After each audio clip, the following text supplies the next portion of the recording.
памяти слова. Вполне символично на дне рождения КАИ много что летает. Это и мечи, и валенки. Праздник традиционно проходит в преддверии и в формате масленицы.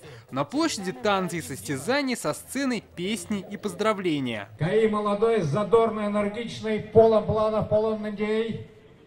И все с ним будет хорошо. КНИТУ КАИ – один из крупнейших технических университетов России. В его составе работают 6 институтов, это полсотни кафедр и лабораторий. Учатся более 15 тысяч студентов. Мне очень нравится в КАИ за этот движ, за атмосферу всего. Атмосфера очень хорошая, потому что часто проводят мероприятия, часто организуют студенческие клубы, студенческие советы. Все для студентов. За свою историю диплом КАИ получили более 100 тысяч выпускников. Сегодня на фасаде первого здания вуза появилась мемориальная доска Виктора Макеева. Знаменитый конструктор стал основоположником отечественной школы морского ракетостроения. Его изобретение, намного опередив время, создали надежный щит обороноспособности страны. Его личность можно сравнить с современными ракетостроителями западными, в том числе с Илоном Маском. Но это более масштабная личность была. Стать такими же выдающимися учеными сегодня желали современным каистам. Главное, за развлечениями не забывать учиться. На дороже всего наш отряд,